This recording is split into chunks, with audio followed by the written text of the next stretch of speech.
Hey everyone, this is Cyber Defenders, and we have Elastic Case, a medium threat hunting challenge by Abdullah Baghouth. Let's dive straight into the scenario.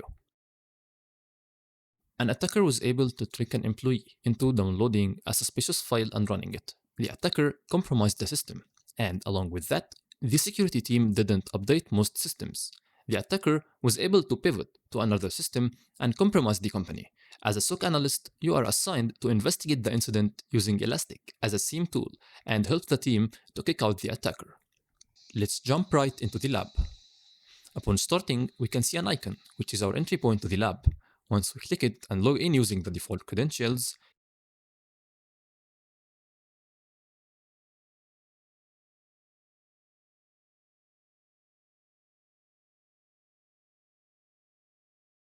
Kibana's interface appears.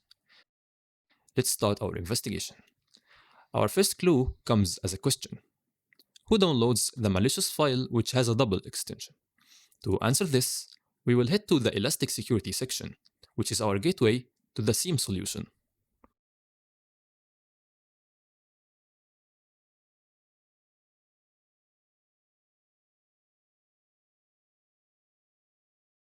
A good place to start would be detection alerts. They will highlight any suspicious activities, and for precision, let's filter these alerts using the malware detection rule.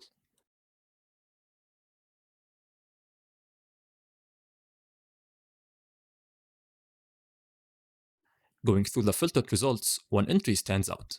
A process named account details.exe.pdf. This is likely our malicious file in question. Events here are arranged chronologically, with the oldest event at the bottom, and that's where our focus should be.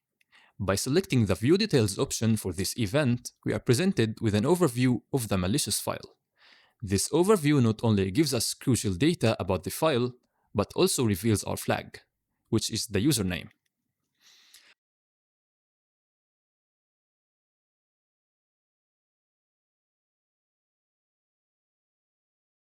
Moving on to the next question. What is the host name he was using? From our current view, we can see the host name, so let's take note and submit that.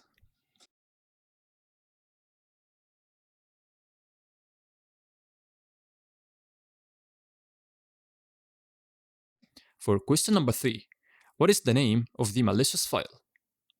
This is very straightforward because the malicious file name is specified directly in the alert's description. So we can just submit that. Question number 4 asks about the attacker's IP address. To find this, we will use the Analyze Event feature. This visual event analyzer is a fantastic tool to view event relationships.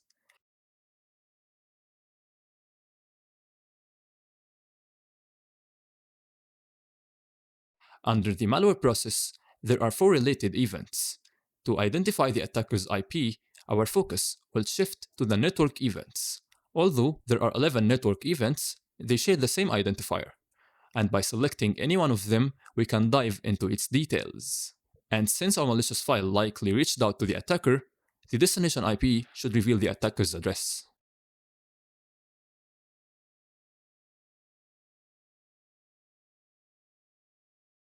The fifth question is, another user with high privilege runs the same malicious file.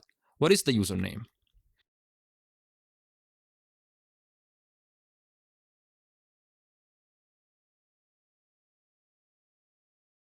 Upon further examination of the detection alerts, it's evident that 2 usernames interacted with the events for the account details.pdf.exe file. And we have already identified one user as Ahmed. This means that the other username is the answer that we are looking for.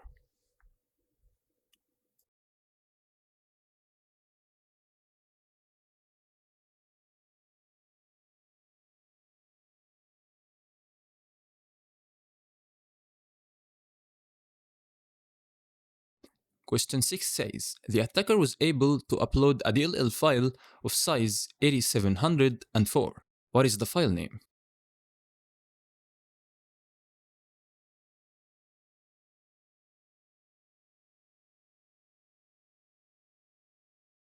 Using a query based on the question's details, we can identify the DLL.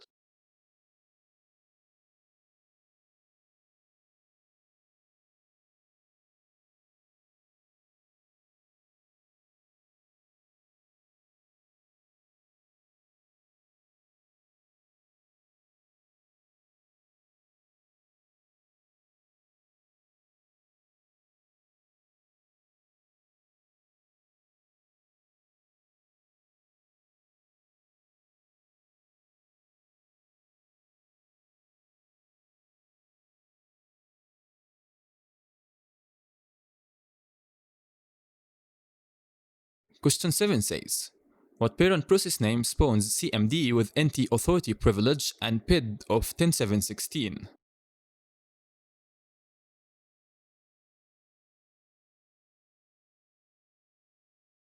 Upon examining the DLL file using the event analyzer,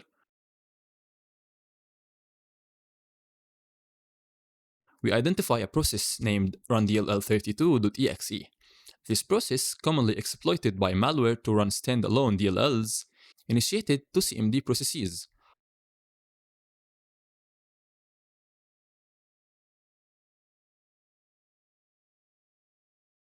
One of these CMD processes operates under the NT authority domain with a PID of 10716. So that's our process.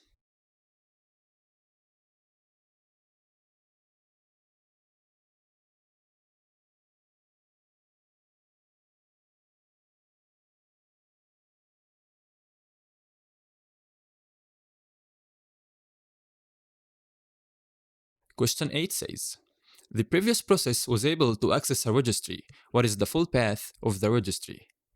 The analyzer displays related events for each node. For the runDLL32.exe node, we observe 3 associated events, 2 for libraries, 1 for networking, and 1 for the registry. Examining the registry event reveals the full path of the accessed registry by the DLL.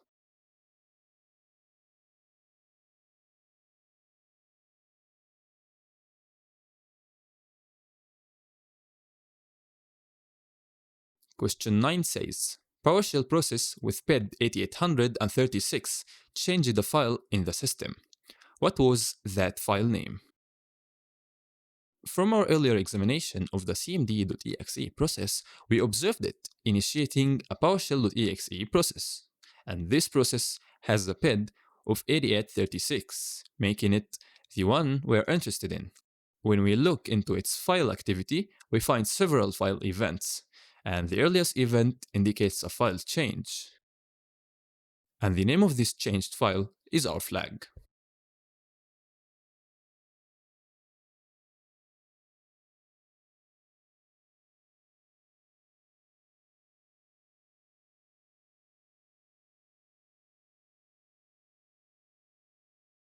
Question 10 says, PowerShell process with a PID of 11676 created files with the PS1 extension. What is the first file that has been created? In the Event Explorer, there is another PowerShell.exe process. Selecting it shows a PID of 11676.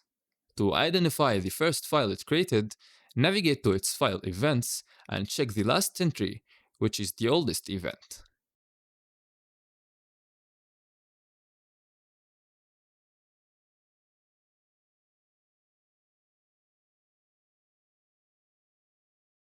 This provides us with the desired flag.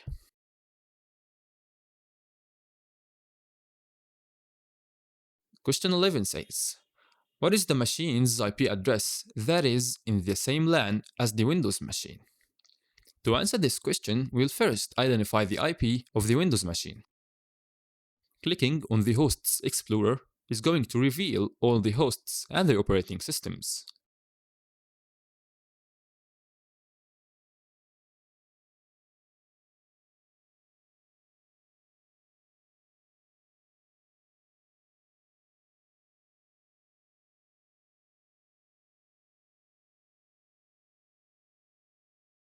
And upon selecting the Windows host,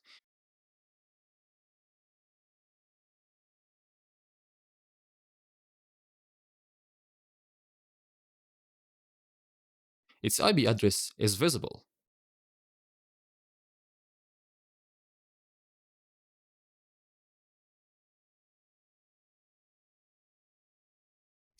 Now, we will craft a query to pinpoint all hosts in that network using the filter host.ip and the CIDR notation. Returning to the Hosts Explorer, we see 2 hosts in the network, and by selecting the Ubuntu host, we can view its IP address, which is our flag.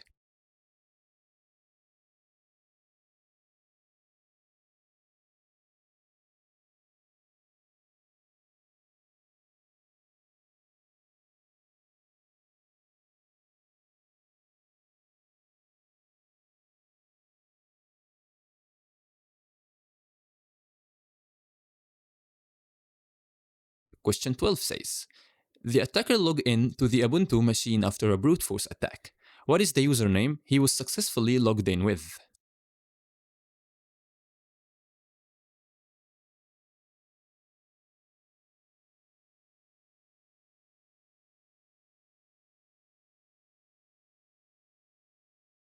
Within the host explorer on the Ubuntu machine, we observe 94 successful and 520 failed attempts.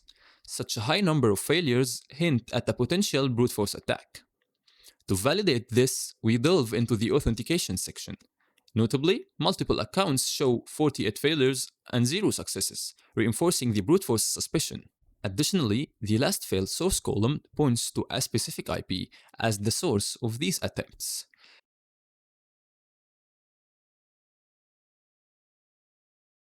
And interestingly, this IP also has a successful login attempt as the user Salim, which confirms that Salim is the successfully brute forced account, and also it's our flag.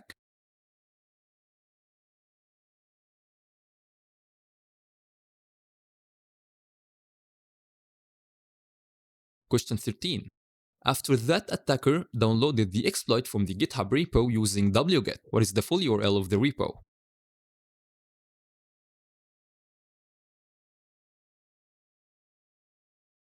Returning to the main page, we will craft our query using the process.args field, and we will refine our search by including Salim as the username based on our previous findings.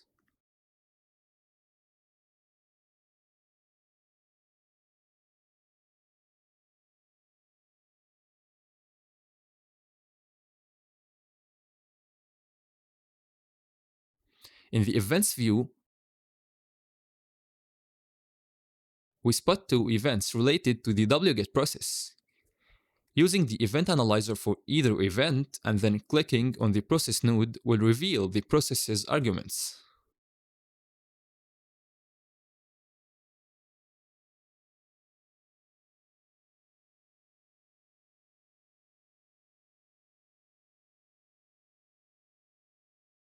Question 14 says, after the attacker runs the exploit, which spawns a new process called pkexec, what is the process's MD5 hash?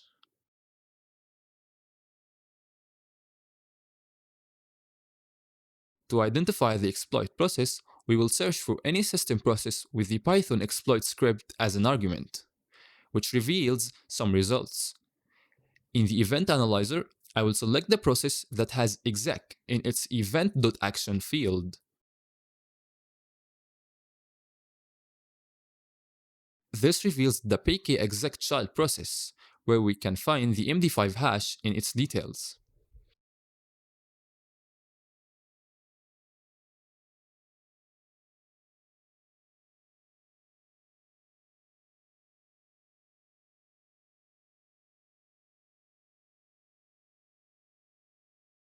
Question 15 says, then the attacker gets an interactive shell by running a specific command on the process ID 3011 with the root user.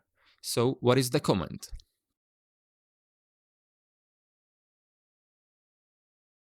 In the event analyzer view, we can track the pkexec process,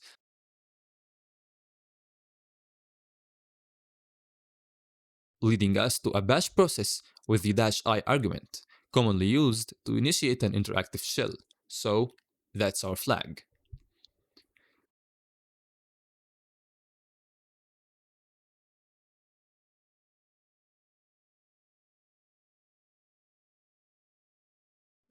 Question 16 says, what is the hostname which alert signal.rule.name netcat network activity?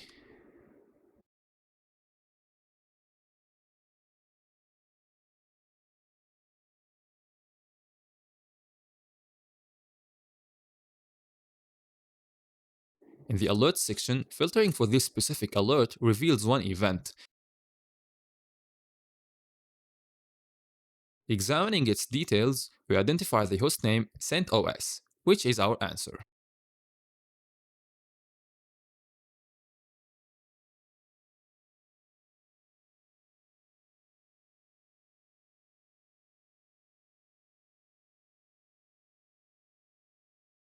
Question 17 says, what is the username who ran netcat? From the same view, we can identify the username associated with the alert. Question 18 says, what is the parent process name of Netcat?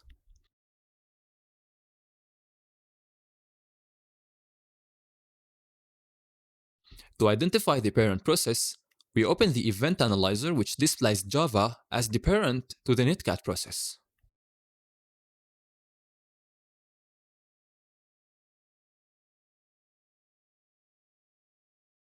Question 19 says, if you focus on the Netcat process, you can get the entire command that the attacker ran to get a reverse shell. Write the full command. Selecting the Netcat process in the analyzer reveals its arguments, which form the full command, giving us our flag.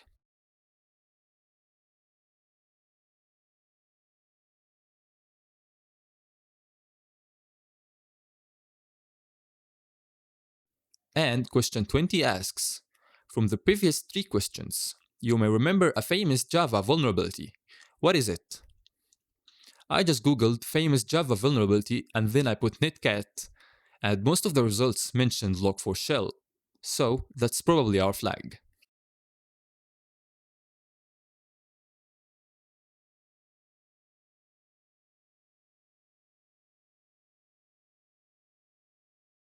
Question 21.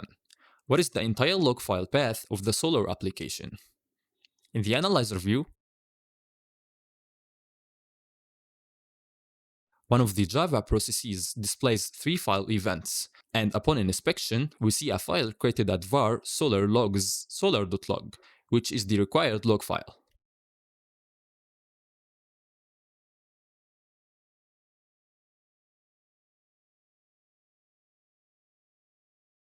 Question 22. What is the path that is vulnerable to log4j?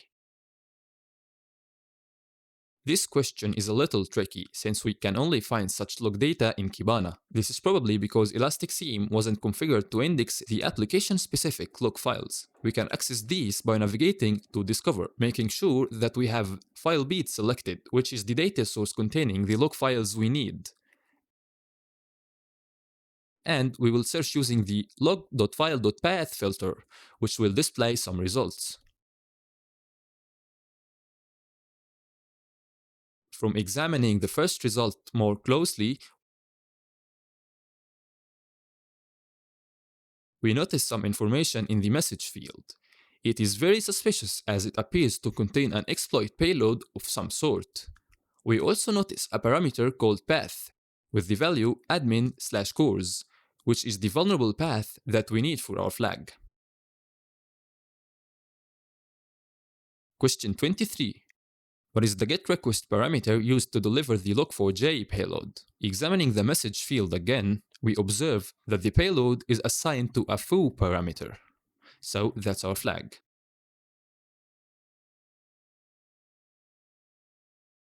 And lastly, question 24. What is the GNDI payload that is connected to the LDAP port? The last question is pretty straightforward. We can already see the payload, so we simply copy it to obtain our last flag. And by this, we have just finished the lab. So, thanks for watching.